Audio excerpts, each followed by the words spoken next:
Good morning, everybody. How's it going? Welcome to The Sweat, presented by DraftKings. I am Emerson Lancia. She is Jesse Cofield. How was your weekend? It was great. Saturday, though, some basketball games went down. Yeah. Oh, I thought you were actually talking about your baby shower. I did have my baby shower. Yeah. But the real story was actually I had a friend who was supposed to be at my baby shower who couldn't make it because she went to the Duke North Carolina game. Unfortunately, they were rooting for Duke. Okay. I was going to say, that's a true friend. She honestly knows what's more important. Yeah, no, I was like, if anybody understands needing to go to the game, it's me. So now we've got the national championship tonight because Kansas knocks up Villanova. North Carolina sending Coach 401k off into the sunset, now knocking up Duke. So it's North Carolina, Kansas tonight. And I still don't understand, and Julian Edlow, DraftKings contributor, it's good to have you here. This game, good to be here. This game starts at 9:20 tonight. It's a Monday night. Why? It's a school night. Like, that Who seems decided late. that? Yeah, tough for us East Coasters. I will say the sports calendar has its ups and downs with coast to coast. Because when I was out, obviously if you're out in Vegas, if you're out West Coast, 6:20 tip, you get out of work, perfect timing. You're there for March Madness like I was at the beginning of the tournament. Those games tip at 9 a.m. So East Coast is where you want to be for that. But tonight, yeah, it's a better night for the West Coasters. Yeah. All right, so before we get to tonight, just real quick, what stood out to you there with Kansas covering, like, once again? Yeah, Kansas was my biggest bet of the tournament so far for that game. And it was just because Villanova wasn't going to have the pieces. And that played out. That was wire-to-wire Kansas.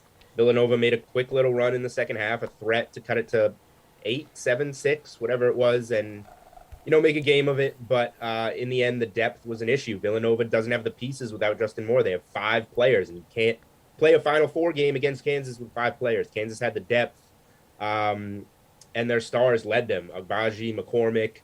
I will say I feel bad for underbackers because that was the right side. There were very few possessions in that game. Kansas had the fewest possessions it had in 5 years. It just scored 1.4 points per possession. Kansas made all its shots. So you saw what they did. They deserve to be playing in the championship.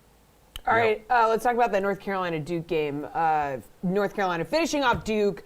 Coach K's career, as you mentioned, Coach 401k. That was so nice of you. A couple missed free throws down the stretch for Duke. Huge second half from Caleb Love. I mean, it was back and forth the entire game. Was this one just like an instant classic?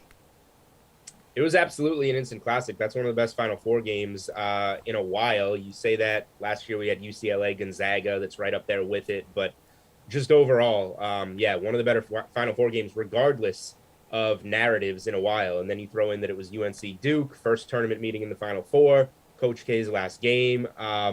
So it had all the pieces. And then obviously what we saw play out on the floor. Honestly, I thought Coach K coached a pretty poor game. I don't know if he was distracted or anything, but he called his final timeout on an own made basket, a 3-pointer that Duke made. That was weird. He put Mark Williams back in the game for defensive purposes, had a chance to take him out when Duke was going back on offense. Didn't. He went on to miss those 2 free throws down the stretch. So I mean, North Carolina dug deeper, deserved to win. That was a great second half by them, like they've been doing all tournament. Now North Carolina 9-1 straight up and 9-1 ATS since last 10 games. Jayhawks 7-3 ATS in their last 10. Both the games, by the way, on Saturday, Jules, going over. So tonight totals at 152. Which way are you leaning here? Yeah, this is an over for me. And I'll have it out in my best bets article right when I'm done this pretty much. Very similar to Carolina Duke.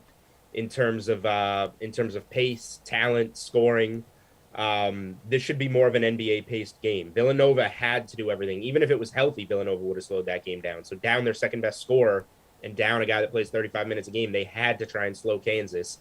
It kind of worked, like I said, in terms of pace and possessions in the game. Problem is Kansas is too good, and they made all their shots. This game, UNC is going to look to run, and that's what Kansas likes to do too. So I think this is going to look much more like an NBA-style game for the 40 minutes or 40-plus that we wind up getting. And both of these teams have been knocking down their shots. We've seen what Kansas has done. Agbaji was 6 for 7 from downtown. Brady Manick and Caleb Love have been hitting their threes every game. So I think we're going to see points in this one just like Duke UNC. All right, yeah, and I think as of like early this morning, bettors have put 84% of the handle and 67% of the bets on the over in this game. Wow. What's like a player or game prop that you're eyeing, Jules? For a player prop, it ties right into the over, and it's one that has not missed in the tournament. Brady Manick over 2.5 3-pointers made. Made us sweat in the Final Four win against Duke. He didn't make one in the first half. Came on and knocked down 3 in the second half and hit the over again. He's now made at least 3 3-pointers in all 5 tournament games. He's shooting like around 40% so far. There you see it juiced to the -125 because people have been all over it. I think it was the most bet prop on Saturday night between both games. Dude's taking a lot of threes. Dude's making a lot of threes. And this is a game that we should see a lot of them attempted. All right, speaking of dudes, who do you like for most outstanding player? This is a tougher one. I'm not going to have a bet on this. I do think that Kansas probably gets the game. Nothing crazy there. Obviously, they're 4-point favorites. Then it comes down to who do you think their best player is in this game. And I'm going to go with Agbaji. I think the matchup is better for him. He's the favorite on the board. I think he's plus 140, so not much of a hot take here. I think the matchup for McCormick, who was awesome against Villanova, gets much tougher in this game, whereas the production should come from the wing. So that's why I would go with Agbaji if you're going to bet it. All right, you already kind of answered this one, but Kansas favored by 4. It sounds like you're going with Kansas. As of Sunday afternoon, 77% of the handle, 54% of the bets on Kansas to win. Yeah, but it's a little different. That's more of a lean towards Kansas winning, and now you're getting over a possession worth of points with UNC. But yes, the over is my favorite bet in the game. I'm more confident we're going to see points than anything, and I'm not a huge total better, so I do with that what you will. But yeah, Kansas are nothing for me if I'm going with a side. What scares you is that UNC's been getting it done all tournament. No matter who they're playing. So they're no longer an 8 seed. They're a top 10 team in the country right now playing really well. But Kansas got that done relatively easily. They were the earlier game, a little bit more time to watch that second game and prep. Whereas I know it's a national championship, but maybe it's a little bit of a hangover spot for UNC after the emotional win of knocking off Duke yet again as underdogs in the Final Four, having to come back in that game and play until the final buzzer. I think that Kansas is probably the side in this game. All right, Jules, it's going to be a late night for you, and we'll be keeping an eye on your Twitter account because you're going to be tweeting out a bunch of plays. Oh, we can't wait. For tonight's Your national. Twitter's so entertaining. Yeah, no, it is 10 times better than anyone hungry. But anywho, enjoy it, dude. Anyone hungry for some college basketball bets? Let's go. Our notifications on. All right. We'll see you later. Have fun tonight. And we have a very special guest joining us here in studio live coming up next. You're going to have to stick around to find out who this special guest is, and I am teasing.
All right, big weekend coming up here. We got UFC 273, and while we typically toss to maybe an interview on tape, we said no, we're going big today. We're going big. Jon Anik, UFC commentator, living legend, live in studio. What's up, dude? Great to see you, Emerson. That's the first time in my 43 years on this planet I've been called a living legend. We'll take it. That's but it's right, a big baby. week. It's good to be in Boston. Going to Jacksonville later today, and we got a huge pay-per-view, obviously, Saturday night. Awesome. Duval there in Jacksonville. Yeah. Can I get one? A Duval. Duval.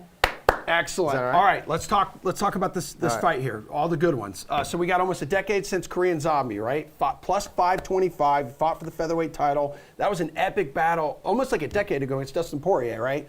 So you lose to the champ, Jose Aldo, and this week he's facing Alex Volkanovski. Yeah. Is that minus 760? That is a heavy favorite. You said that It's right before you came crazy. on set. We got some heavy favorites in this one. So what's he got to do to get the belt this time? Right, and I can sit here and say that Volkanovski, having won 20 consecutive fights in mixed martial arts, probably deserves this distinction as a near 8-1 favorite. But it's interesting. The Korean Zombie, so back in 2013, that was his first championship opportunity. Then he had mandatory military service in South Korea. So he didn't compete at all from 2013 to 2017. Now he's 4-2 in this second UFC run, if you want to call it that. You know, puncher's chance is something that gets trotted out a lot in modern day mixed martial arts and in combat sports in general. I think he has more than a puncher's chance, and I'll have more insight when I sit down with him in our fighter meeting on Thursday. But I think he needs to find a way to make Volkanovski uncomfortable early. He's going to have to test that durability. And I do think in terms of the Korean Zombie's risk mitigation, when you're a plus 525 underdog, like, you got to go for it. And perhaps that sounds amateurish and simplistic of me just as a sports fan saying, hey man, betting line says you're up against it, you got to go for it. But he's an aggressive, crowd-pleasing fighter, but I think he needs to take more risks than he normally would, or he's going to be up against it. All right, this bantamweight title fight, like, what are you looking for here? Like, co-main, Sterling plus 350, like, against Young, minus 475. This is the rematch of that questionable DQ from last year, right? Yeah. So first meeting was UFC 259 last March. Aljamain Sterling becomes the undisputed champion on an illegal knee from Petr Yan. Now, betting line at close for that first meeting, Petr Yan was minus 130, the favorite, and Aljamain Sterling was plus 110. Now Jan's a 5-1 favorite. So you can understand why a lot of the betting public, even if it hasn't shown up in the sportsbook yet, sees a lot of value on Aljamain Sterling. Sterling's been out a year. He had neck surgery. Jan really appeared to be the better fighter in the first meeting. And I think it's properly priced. You know, I know that isn't the public opinion right now, but I would expect that some money will come in on Aljamain Sterling. And I think he'll close maybe closer to plus 300 than where he's at right now. All right, let's go to another favorite here. I mean, Chimaev, minus 525, facing a top 10 challenger here in Burns, who's plus 385. So is Chimaev going to carry, like, his opponent over to Dana White again, like, in the octagon? Like, what? That was entertaining as hell. I hope for Gilbert Burns' sake that is not his fate on Saturday night. But a lot of people are wondering, how could Khamzat Chimaev, number 11 in the world, be a near 6-1 favorite against Gilbert Burns, who is the number 2 ranked welterweight contender in the world? And I would submit to you that Khamzat Chimaev is the most dominating prospect that I have seen in 11 years sitting in that play-by-play chair for the UFC. So I'm all in. You know, I think the hype is real. I think he is that good. But Gilbert Burns is a dog, man. So again, I can understand if somebody says plus 525 for a fighter that's far more UFC tested, 18th UFC appearance for Gilbert Burns. He's fought for the belt. I can understand why people like that number. To me, I'm just not looking to fade Khamzat Chimaev right now, just given how dominating he has been thus far in the UFC. So what else stands out to you on this card? What else should fans, like, watching right now, UFC fans out there, what should they be keeping an eye on this weekend? All right, so matchmaking at its finest, in my humble opinion. I know the UFC cuts my paycheck, but a strawweight matchup between Tecia Torres and Mackenzie Dern. We've seen a little bit of movement on DraftKings Sportsbook. Right now, Mackenzie Dern is minus 120. Tecia Torres is plus 100. This is a huge fight in terms of the career trajectory for both women. I'm thankful that I don't have to pick a winner because I'm actually calling the fight. But it's a fascinating stylistic matchup. Prevailing wisdom is if the fight hits the floor, huge advantage for Mackenzie Dern. Tecia Torres should have her way on the feet. It's my favorite fight on the card other than the big three, and obviously it's properly positioned on pay-per-view Saturday night. Jon Anik, man, great having you in studio. UFC 273 this weekend, everybody. Thanks for dressing up, by the way. Well, you know, we had some TV You're even wearing pants earlier. I'm not. But it's nice to go a little bit loose with you, Emerson. That's a nice shirt with the headset on. Yeah, thanks, man. Solid. I'm in master's mode. That's why I'm kind of just rocking the golf shirt and stuff. Cool. So we're back after this quick break. Thanks again, Jon. Pleasure, man.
World Cup, baby!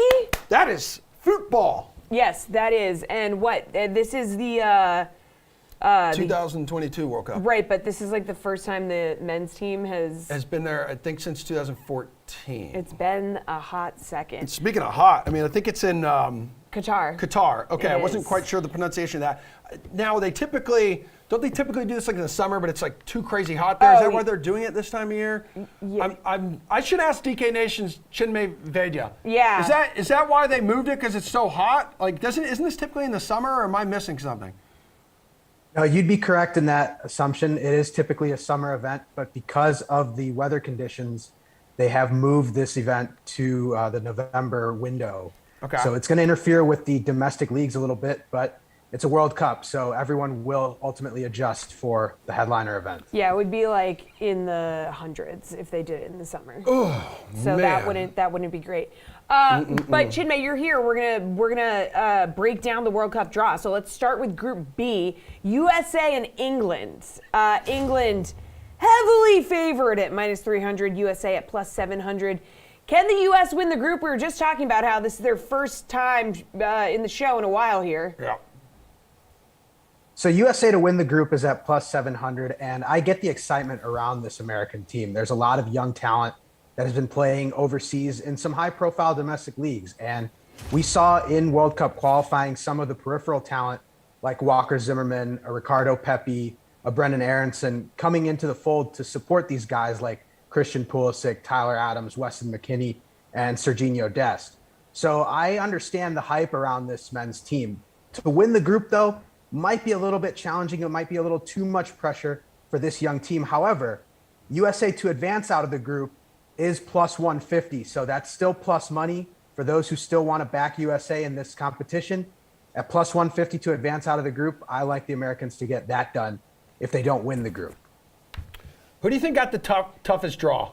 So, like, I know Spain and Germany and Group E have the narrowest odds to win the group, -125 and then +115, and what many have declared like the group of death. Like, is there a clear-cut group of death? I think Group E is definitely a contender, and you look at the teams like Spain and Germany, and those are teams that a lot of people are familiar with, some teams that have won competitions recently. So that typically gets people thinking that's the group of death. But I also like Group C as a potential group of death with Argentina, Mexico, and Poland in there. Saudi Arabia, maybe they get a little bit of that home crowd feeling going in Qatar. So they're also a contender there. And even Group G is sneaky. Brazil, the favorite to win the World Cup, according to DK, has quite a tricky draw here with Switzerland, Serbia, and Cameroon. It's not the easiest based on what some of the other high-profile teams have gotten. So Group E is definitely tough. But I also like that group with Argentina, Mexico, and Poland to be a little bit of a nail biter. And then Brazil could be in some trouble if they get off to a slow start in their group based on some of those other teams in there. All right, on the other side of the spectrum, who got the best draw? Like, were the Netherlands a little lucky to get into Group A with host Qatar? The Netherlands would definitely be considered lucky. I also like defending champions France. They got a pretty soft draw with their group. And beware of the Netherlands. Now, this team didn't qualify for the 2018 World Cup. And recently at Euro 2021, they won all three of their group stage games and then promptly got bounced in the first knockout game. So beware of this Netherlands team. It might seem like an easy draw, but don't bank on them to do much in this competition. There's still some growing pains there for the Netherlands. But I do like defending champions France to make it far once again based on the draw that they've got. All right, is there a team who's, I don't know, maybe like the third or fourth ranked team in their respective group that you like the odds to make the next round, like knockout round here? So we have a lot of Canadian analysts here. We sure do. On the sweat. So maybe Canada +900 to win Group F? Canada at +900 is definitely a great option. Now, we saw Canada top the CONCACAF World Cup qualifying standings, and the main reason for that is defense. This team can defend, and that typically travels. So that's going to be a pain in the butt for a lot of the opposition in that group. Ghana is another one that this team has performed well historically at World Cups and tends to punch above its weight. So Canada and Ghana, if you're looking for long shots, those are the two teams that I would back. +900 for Canada, +1200 for Ghana right now on DK. And keep in mind that things can change a lot from now until November. Injuries, form, things can change from now until then. So watch those odds for those two teams. All right, whose odds do you like best to win their group, period? I think Portugal and Belgium at -190 are decent. Netherlands at -200 is another solid option just because there probably isn't going to be that much competition within the group. Now, I know we just talked about the group of death being a tough one to predict, but Germany at +115, you got to figure that Spain is really going to be the only other team in contention to win that group. So Germany at plus money might be a nice value bet if you think that they can maybe upset Spain in that group stage game and ultimately take the group.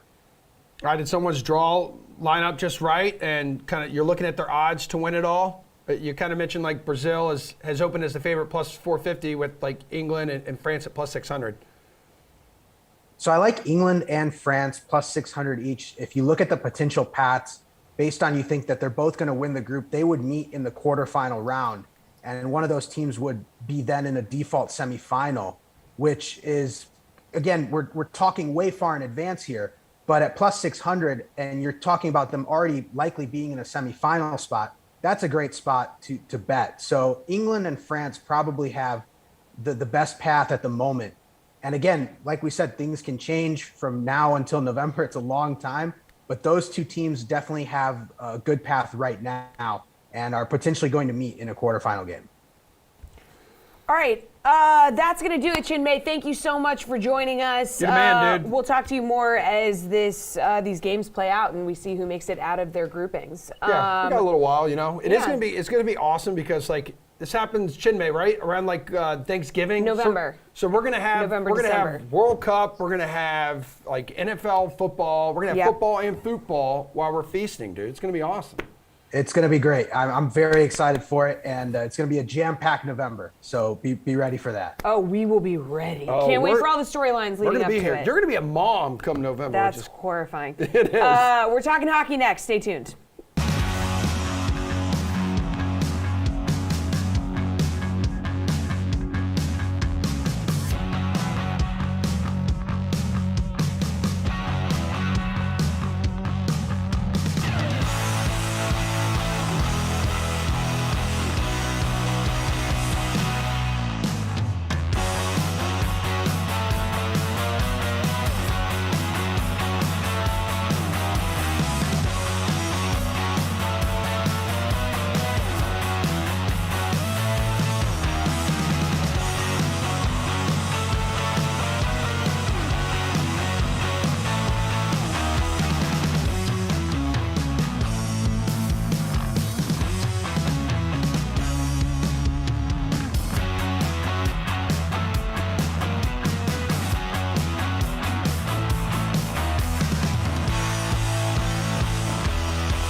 All right, big NHL night. So I think there's only 4 games on the slate, but there's some huge contests like going down. Like we're gonna have Leafs Lightning, we're gonna have Flames and the Kings. DraftKings contributor Jeff Ulrich, RotoWire's Paul Bruno. What's up, dudes? Good morning. Good to see you. Let's see, couple takeaways from the weekend. So Draisaitl scores his 50th goal. I think he's trying to keep up with your dude there north of the border in Toronto, Paul. And also Panthers first to clinch a playoff spot. What stood out to you this weekend, Jeff? Yeah, no, I mean the Oilers definitely are a team that maybe a few people wrote off after that long losing streak, but their stars are producing again. I mean the team all comes down to goaltending to me, and then you've got the Panthers who there's just no let up with this team. I mean they're on a historic pace. We haven't seen this kind of offense it feels like since the 90s almost. So really interested to see what Florida's going to bring for the playoffs, but now they've got the next month to prepare for it. So all right, Paul, tonight a little nervous facing the Lightning. Hey, Lightning six. Should be, Paul. Yeah, I don't think so. I think the Lightning are the ones that are feeling the pressure. They're rejigging their lines. They're going to go heavy on the first line. Did you see that, Jeff? They're loading it all up. Stamkos. And so Kucherov is playing with them. I think it's a bit of a panic move, to be honest with you. Okay. Well, both They teams did lose to Montreal over the weekend, so Yeah. both teams coming in hot, boys. Lightning 6-3-1 in their last 10, and then you got the Leafs 7-3 in theirs. Okay, should be hot. Should be a good one. You can watch almost that entire game before the national championship in college basketball tips off, because that tip doesn't tip off till like midnight. 9:20. God. All right, let's talk about today, though. Let's talk about the slate that's going down tonight. We got 4 games. Paul, who are you going to pay up for tonight? Your boy, Austin Matthews, the most expensive guy on the slate at $9,600. More than $1,000 more expensive than anybody else. Yeah, he's scoring pretty much at will these days. For the past 40 games, he's been a goal-per-game player, and that's a remarkable stretch that we haven't seen in about 25 years. But, of course, a tough matchup here tonight. I'm going to go a little bit lower on the leaderboard tonight and take a look at Boston and Columbus. That's one of the 2 mismatches that we haven't touched on yet. And I think Pasternak's going to make good on that situation. He's averaging over 5 shots a game in the last 10 games. That's a remarkable pace we haven't seen from too many of the big shooters all year. He's got 11 points in that stretch along with 5 goals, and he costs only $8,000 as opposed to the Matthews price tag. Another one-sided affair that I think is going to be on the slate tonight is Coyotes visit to St. Louis. I take Vlad Tarasenko. He's got 11 points in his last 10 games played. And look at Arizona's leaking goals of late. St. Louis needs to continue a roll here, and I think they're going to make good on a one-sided affair. And we touched on Matthews. I'm going to go a little bit down the list to his teammate, the captain of the club, at $6,200. I see John Tavares. He's been on a great run of late, though people were worried about this guy not so long ago, but he's on a real tear right now, and he gets the same power play advantage that Matthews will tonight, and I think he's going to make good on it and score big time. All right, who do you want to pay up for tonight, Jeff? Paul mentioned the entire Leafs roster, so I'm going to go to the other side of this. I mean, we talked about it. I think Steven Stamkos is the play here. This is a goal scorer you do not want to fade when he gets hot. Stamkos comes in with 3 goals in his last 3 games. Now he's playing on the top line with Nikita Kucherov to feed him the puck. And now guess what? Stamkos loves to play against the Toronto Maple Leafs too. You just look at his shooting percentage. He's still like kind of under his seasonal and career averages over his last 10 games. He's got 5 goals over his last 10 games. So I really like the spot. Jack Campbell is certainly a goalie we don't mind targeting. I know he beat the Flyers last time. Oh, congrats. It's the Flyers. But I think Stamkos at $7K, that's the dude you really want to target tonight. Best value play, Mr. Ulrich. I'm going to go, there's so many like good offenses and good spots for a 4-game slate, but Brendan Saad at 3,300. We're talking about all these high-priced guys, Marchand, Matthews, Stamkos. You got to get some really cheap value. Brendan Saad is 3,300. He's playing in a top 6 role for St. Louis. The St. Louis Blues have like a 4.5 implied team total tonight against the Coyotes. They're minus 400 favorites at home. I mean, we're expecting like at least 4 goals here. So Saad's been a point-per-game player or near a point-per-game player of late. He's getting that first-line power play exposure as well. 3,300 is just way too cheap here. And like we said, he'll let you fit in a couple of these big top-line stacks. So Yeah, Paul, you can get a little creative tonight.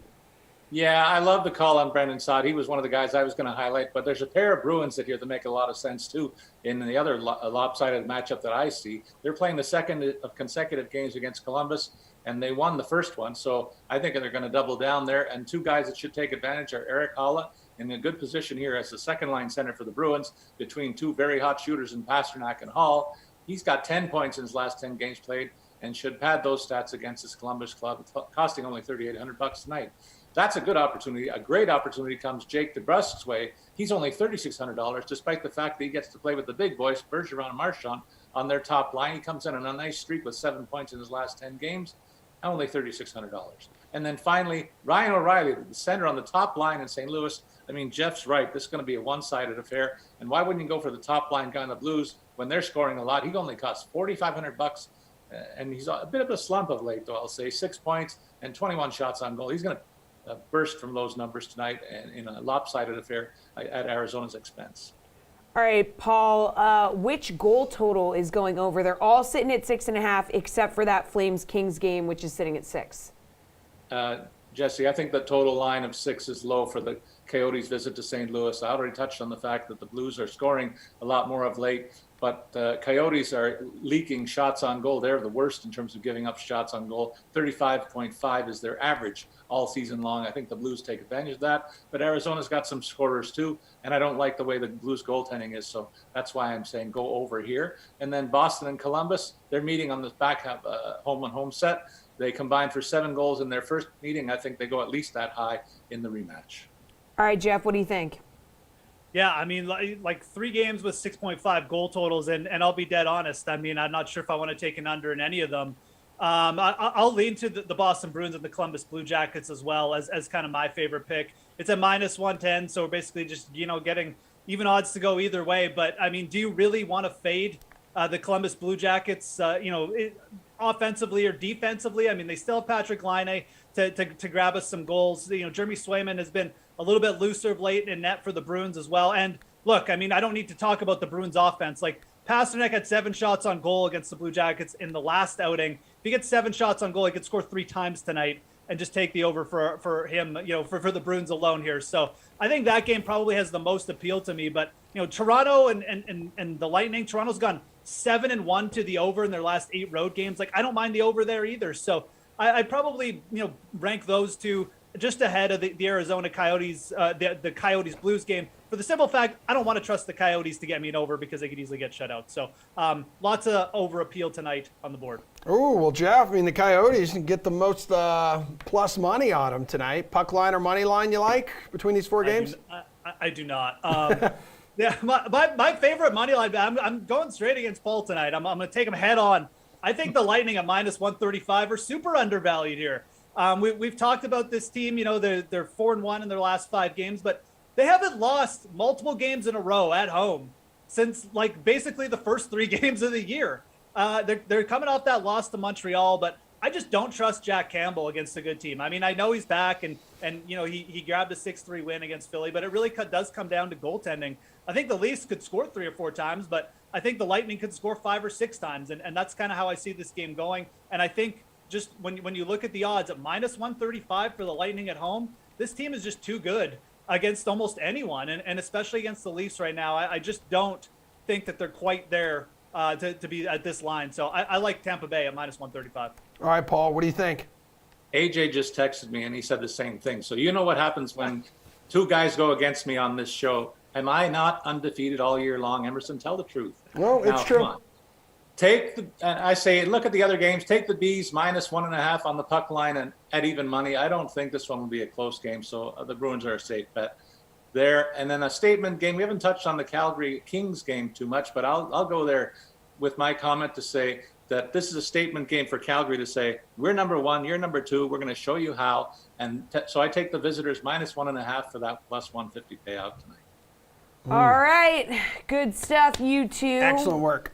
Excellent work, as always. Jeff, you're going to stick around because Yeah. we're going to talk golf next. With Pierce Dietrich. Wow. Very interesting. He's gonna take a seatbelt off, hop out of the NASCAR, and he's gonna hop into his FootJoys, and he's gonna try to attempt to talk about dudes who can roll a good meatball with you right after this. I don't know what that means. We'll talk golf next. Top one.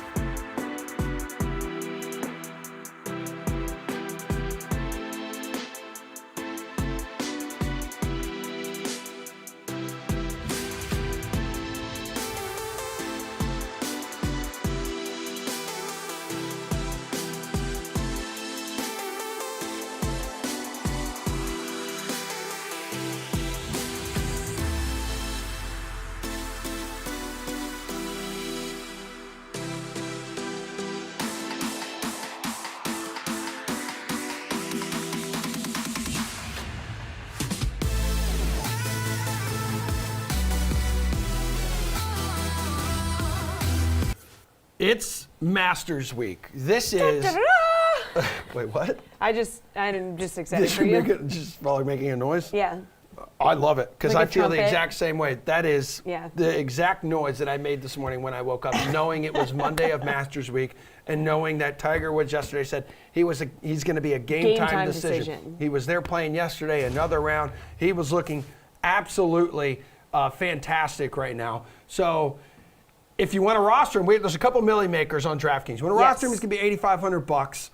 If you want to bet him on the DK Sportsbook, he's got plus 5,000 odds outright. Top 5 plus 800. Top 10 plus 400. This is literally a home away from home for this dude. And we've got DraftKings contributors Jeff Ulrich and Mr. Pierce Dietrich here to talk a little bit of golf as well. The shoe's on the other foot because we often have Jeff talking NASCAR. But, and Jeff's Pierce, he's a little out of his element. So now we're having Pierce talk golf with Jeff. So I mean, the big difference, though, Jesse, is that I'm a NASCAR expert, and Pierce is just still this is new to him. So we've just we'll pulled him off handhold the him, make street. sure he gets all the golfers' names right and stuff like that. Yeah, Jeff, I believe also going back to Friday, I think your driver you had for your NASCAR picks, I think your guy finished top 20. I think it was 16th, but Pierce maintaining his large chunky lead over you. Yeah. I forget who your pick was, Pierce, but he did take. Daniel Suarez was 7,800. Pierce went with the 9,600 guy. Don't I get some kind of handicap for that? I mean. Yeah, no, there probably should be. And you notice there's no argument coming from Pierce. I mean, let's go. Okay. Okay. I do want to ask you real quick, Jeff. Like we saw what JJ Spawn did over the weekend. Good for him, his first career win, and he books a ticket to the Masters. But is it like his game, or is there anyone else's game over the weekend maybe either made you more confident in betting them or rostering them for the Masters, or is there someone maybe like a DeChambeau or like a McIlroy? Those guys missed the cut this past weekend. Maybe you're off them a little more for the Masters. So, I mean, it's a very interesting lead up. I mean, we didn't have that many top players at the Valero, but the guys who missed the cut, mainly Rory.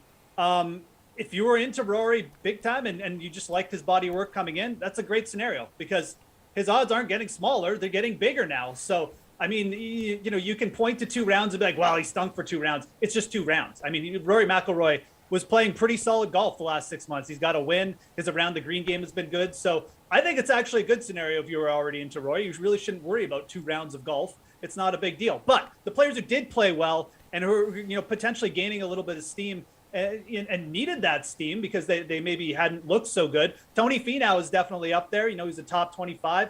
He just didn't putt over the weekend, and his short game still let him down. But tee to green, most solid performance in a while. Siwoo Kim up there, going to be a great value. He was T12 at the Masters last year. He's looked very consistent all year. He's a dark horse winner. He's definitely potentially someone who could potentially ship a major at some point in his career. And then we got Jordan Spieth, who was leading the field in a lot of tee to green stats, just couldn't sink a putt. We know what Spieth can do at Augusta. So I think Spieth has created a lot of steam for himself. I'm interested. The conditions at Augusta look like it's going to be cold, nasty, tough. That kind of fits Spieth's wheelhouse. So, Jordan Spieth, Tony Finau, Siwoo Kim, all those guys, arrows pointed up for this week. Okay. All right, let's just really get into this week. We're doing Masters chase or fade. So which golfers are you chasing and fading in Augusta? Rahm's the favorite at plus 800. Yeah. He's never won, but also has finished in the top 10 in the last 4 Masters. So chase or fade the favorite this week, Jeff. I mean, you can't bet guys at plus 800. For most major championships, for most weeks in golf, it's not really that profitable a strategy. Golf is just too deep these days. I mean, the top 10, top 15 players is just not that much between them. Rahm is still probably, in my mind, probably the best of the bunch, but he really hasn't played that great coming in. And at plus 800, you're just getting too much better value propositions on players down the field. I mean, even Dustin Johnson, even Justin Thomas, who you're getting around plus 1,200 or better. It's just going to be a better value proposition. He's played better than Rahm. So I won't be shocked if Rahm turns it around this week. He's been top 10 at this major almost every season that he started. But at plus 800, no, I'll fade him this week. And it's not really that tough a decision. Pierce, you going to fade Rahm at plus 800 because there's just no value here? Yeah, I think that's the case. I'm going to fade him as well. And I know chasing long shots at the Masters is really not the option, but at 800, and he's got a weakness. He has not been very good putting. He's just 136 in shots gained putting. And I think it's going to come down to these greens. If he's 136 in regular courses, on easy courses, on greens that he's familiar with, and then he gets to the Masters and putts that way, I don't see him winning, and the payout's just not that great. All right, well, Rahm was number one in the world for the longest time until Scotty Scheffler decided to be a really good golfer in the past 3-4 months. So now he sits on top. He and Cam Smith, by the way, were not at the top of the odds boards, Pierce, back before the season started. So tell me right now, you chasing either one of these dudes to continue kind of their hot starts? Yeah, I'll chase them both because they're doing the things that I want to see with Cam Smith. Third in shots gained putting. His approach is there. He doesn't hit the ball very far, which I think is going to hurt him on the par fives where you need to attack and to build your score up. But other than that, he's doing what we need. And then Scheffler's playing really well, obviously, and his approach is there. He's got a little bit more distance, so I think that he could probably attack the par fives and get the birdies that you need. Not quite as good of a putter, but I think both of them I would rather play than Rahm. And also Cam Smith, Jeff, only golfer to ever shoot all 4 rounds in the 60s in a single Masters. We've seen him, I think, 3 top 10s in his last 4 starts here. Yeah, no, and look, I think Pierce brings up a good point about Scheffler, though. I do think with the conditions and the course playing a bit longer, the par 5 scoring, when this course plays tough, the par 5 scoring is more important. I think Scheffler does have a bit of an advantage off the tee of Cam Smith. I think he's the better potential winner. If you're looking at the outright market, I would rather take Scheffler this week than Cam Smith. Cam Smith has been great at Augusta. He is a great young player, but he is, more, putter based, around the green based. And again, you need to be able to attack these par 5s at Augusta. You have to score. Hideki had 3 eagles. He played 11 under on the par 5s last year. I just think that Scheffler has a better chance of replicating that kind of performance. So I like Scheffler better. The real answer is, again, you're probably just getting better value in the outright market if you keep going deeper. Dustin Johnson's plus 1,600. Rory, who I've already mentioned, down to plus 2,000. Xander. There's just not that much between Scheffler, Smith, and these other guys. I know Scheffler and Smith have played better, but we just see things tilt so quickly in this sport that I think you've just got to keep going down the board here. So of these two, I like Scheffler. Pierce brings up a great point about the shots gained. I love how he says shots gained putting. It's strokes gained, but that's just a nerdy golf thing. But I'll take Scheffler over Cam Smith this week as well. Listen, you both got to help each other out. He helps you when y'all talk NASCAR. You're helping him a little bit as he's breaking out of his comfort zone. I'm still trying to figure out what to play racing, so I don't. Look. You help look each at other Pierce. with the jargon. Yeah. We love it. All right. He looks uncomfortable. He's here. Pierce is the one who wore the Tiger Red today too. He's the one who's. I'm dressed like I'm going for a job interview or something. Pierce is ready to go on the golf course. So. You guys are crushing it. Jeff, though, a little bit of an odds shift heading into Masters Week near the top that I want to talk about. Yep. The plus 2,000 to plus 2,500 range, a little more crowded. You got Koepka, Spieth, Rory, Hovland joining the crowd after being better than plus 2,000 last week. So are you targeting that range for a winner? You just were saying, you can't bet a guy who's plus 800, but what about these guys who are plus 2,000? A lot of Koepka love this week. Yeah. I'm seeing it all over my timeline. Yeah, no, and look, I'm not necessarily anti-Brooks or anything. At plus 2,000, I think this is where you can target multiple of these players this week when you're starting an outright card. You could even just target 3 of them and just be done with it, because I think that when it comes down to it, like I said, Scotty Scheffler's won 3 times in a row, or not 3 times in a row, but 3 times to start the season in the last 3 months is what I was trying to say. But is he a better golfer than Colin Morikawa or Rory McIlroy long term? Not really. These guys are kind of all in the same talent range. So I love targeting this range. I think that I've already stated a case for Rory McIlroy kind of on Twitter. He's great coming off missed cuts. 3 of his last 6 wins have been off missed cuts. His around the green game has gained him strokes in 8 straight PGA Tour events now. That's going to be key this week because bogey avoidance in a tougher course is going to be key. But Jordan Spieth has the immaculate course history at Augusta. He's played great tee to green of late at plus 2,200. I don't hate that. And then Brooks is just the sort of major championship wizard. Obviously, I like Rory at this range. I think that's where I'm going to start. Who else would I add from here? I'd probably think between Spieth and Koepka, because those guys, major championship form and Masters record, it's pretty hard to beat. All right, Pierce, who do you like in this range? I like Xander and Morikawa. And the first thing, I'm going to throw out the players. I don't know if that's right or wrong, but the weather seems to have messed with the results. And if I'm going to throw out the players' results, then I'm not so much leaning on current form. I'm going to lean a little bit more on course history. And Augusta is a place where course history is going to play a little bit more than the current form. And Xander has finished 2nd, 13th, 17th at this place. And before the players, he was playing well. And then Morikawa, 2 of 8 in majors. That's kind of impressive. He seems to know what he's doing. He's had a decent result at Augusta. So I think those are the 2 that I'm going to go with. Yeah, 8 majors, halfway to the career Grand Slam already. It's pretty freaking impressive. Who's a guy with longer odds you are chasing, Pierce? Cory Connors. Just like we mentioned Spieth earlier, he was 5 under on Sunday at the Valero, and he checks all the boxes: approach, putting. He does everything, and recent form is there. He got top 25 at the Players, finished 11th at the Arnold Palmer, and he's played well at Augusta in the past. I'm kind of surprised that his odds are as deep as they are. So Connors is a guy I'm really interested in. Very nice of you to go with a Canadian when you're on a segment here with Jeff. Jeff, some smart people out there are talking about Billy Horschel at plus 7,000. Wow, could you link me to these smart people? I've seen, maybe the opposite of that, mention him, but look, Connors is great. He's a great tee to green player. I don't trust his around the green game, and just quite frankly, I don't trust him making like those 6-footers down the stretch to take a piece of him in the outright at plus 5,500. I'd rather go with Joaquin Niemann, who is shown that he's got like the wizardry around the game, around the greens, to potentially win this event one year. I really do think Joaquin Niemann is a player you will see win at Augusta during his career. He's that talented, and a plus 6,500 with a win already in his bag at Riviera. I think that's a better value proposition for this week. I also like Siwoo Kim for many of the same reasons. Maybe these guys aren't consistent, as consistent as ball striking as Cory Connors, but Siwoo Kim is an absolute wizard around the greens too. And when he won at the Players, what were the conditions? It was really tough that year. He won at around 10 under par. So I think these conditions this year set up well for Siwoo, who played really well last week, and a plus 9,000, man, with his form. I will take him over pretty much anyone, over plus 7,000 this week, including your boy, Billy Ho Emerson. Okay, you saw yesterday he was hugging Tiger Woods on the range. Yeah, that's because Tiger felt sorry for him. Oh. Interesting. Okay.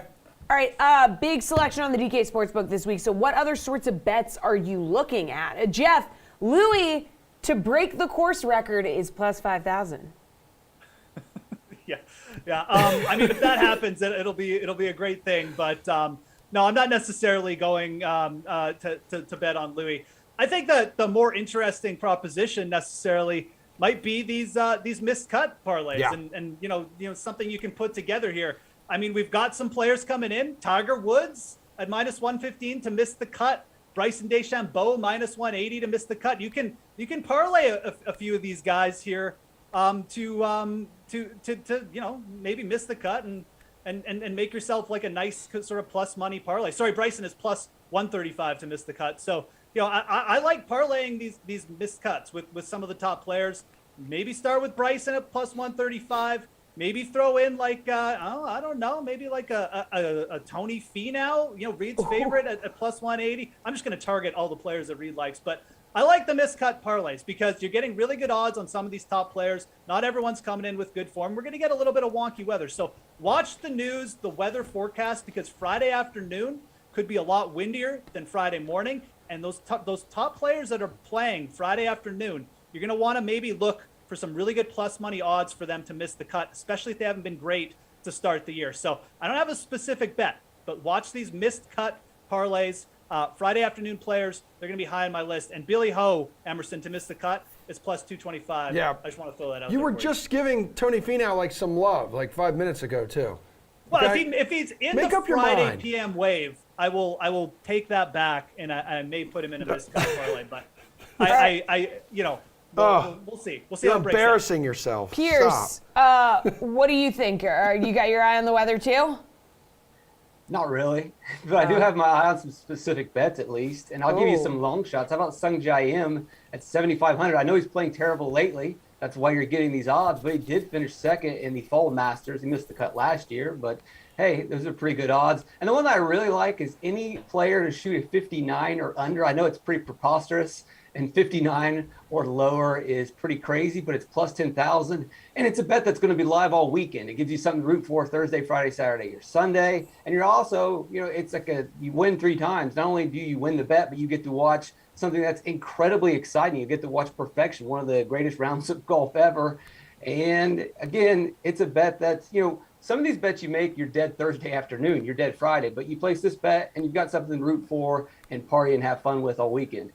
Dude, if somebody shoots 59 in the conditions this week, I mean, we're talking like, it'll be beyond historic stuff. I don't know if people are going to be able to shoot 69 with the weather at like 60. So now Tiger's going to go out and shoot 59. Like Kevin said on The Office, if somebody gives you plus 10,000 on something, you should just take it. All right, Piers, Tigers minus 115 to make the cut, minus 115 to miss the cut. Which one would you rather bet?